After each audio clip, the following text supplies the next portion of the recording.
What a beautiful evening it is, cooling off nicely. My name is Michael Olson. I'll be your blacksmith for the next 20 minutes or so. If you don't have a ticket yet, please wave your arm, and I'm going to tell you a little bit about the rig we built. We call her Florence.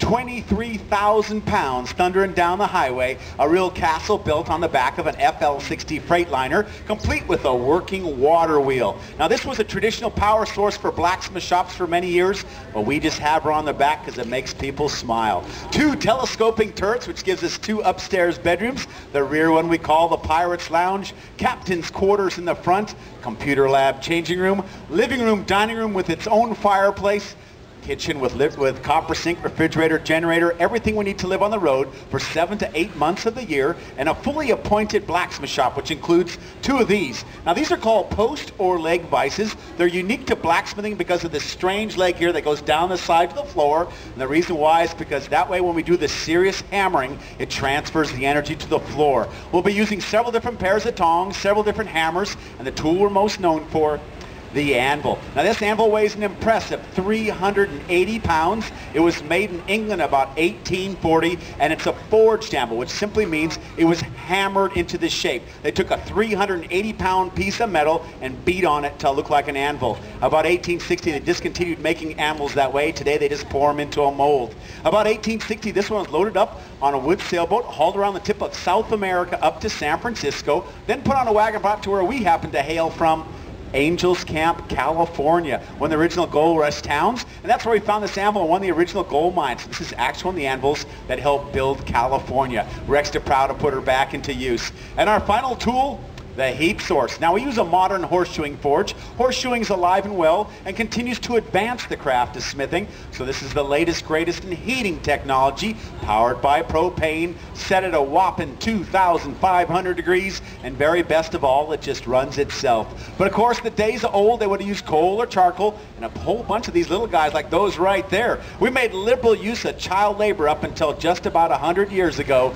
so a blacksmith such as myself would have had a 5-year-old bellows boy. That would have been the kid pumping the air into the fire for me. A 10-year-old fire tender, his job was to keep track of the fire and keep track of the metal in the fire for me, and that freed me up so I could spend my time focusing on this smithing.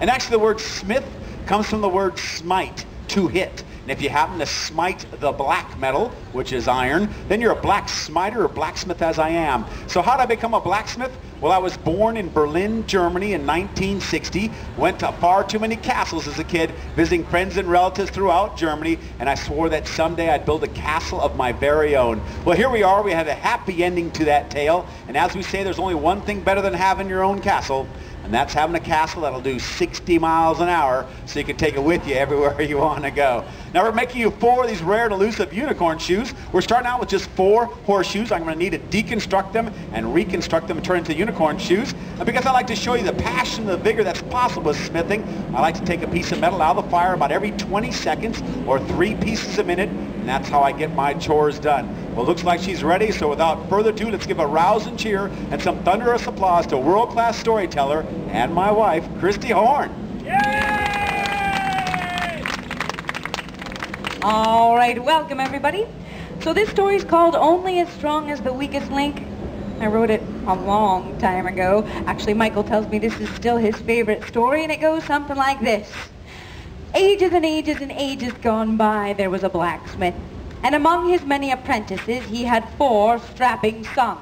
Hamish was the oldest, 16 years old, already married off. His wife had a child of their own on the way.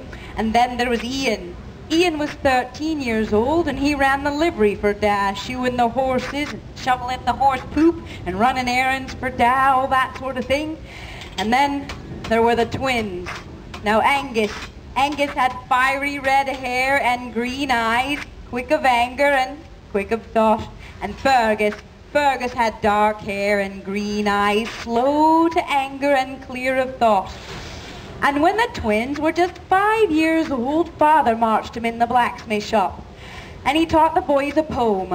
Up high, down low, that's the way the bellows blow. Up fast, down slow, that's the way the bellows blow.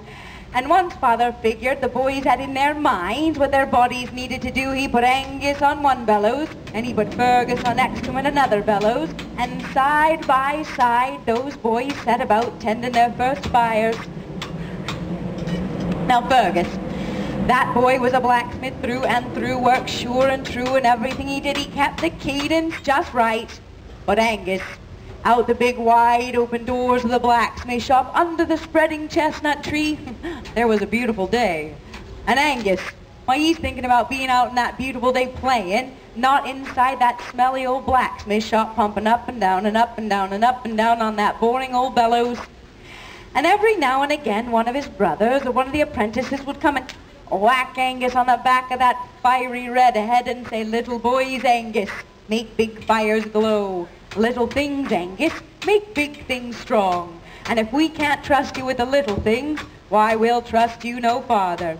For Father'll have not a weak link in this blacksmith shop." And Angus, he'd smile his most earnest smile, and he'd say, "I'll do better tomorrow, brothers. I'll do better tomorrow." And they'd whack Angus on the back of that fiery red head and say, "Get to pumping. You'll do better right now." Well, time went by, and Angus, he learned how to tend a fire good enough not to get beaten about the head and shoulders, but never quite as sure and true as they needed him to. And by the time the boys were 9 years old, why, they started putting hammer to the anvil. And Father, he took him into the blacksmith shop, turned him over to Hamish, and Hamish says, "Lads, on this day, I'm going to teach you how to make nails." Sure enough, iron glowing white hot in the fire. And he taught the boys to draw a square taper on one side, how to use the hot cut to chink the metal, how to use the heading tools to make nice round heads on the top of all the nails. And once Hamish figured the boys had in their minds what their bodies needed to do, he put Angus on one anvil, and he put Fergus next to him at another anvil, and side by side those boys set about making their first bucket of nails.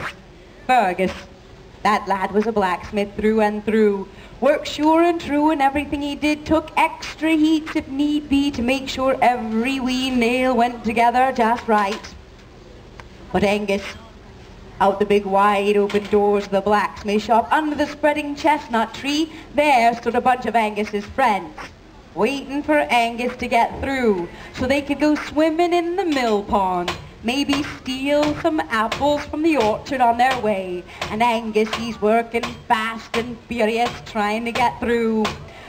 Well, he finished his bucket of nails about the same time Fergus did, and Hamish came over, and he looked inside Fergus's bucket and said, "Well done, Fergus. Well done, Fergus. Every wee nail nice and straight and true. Take this bucket around to Father. Show him what you did do." And quick away went Fergus with his fresh bucket of nails to show Da what he did.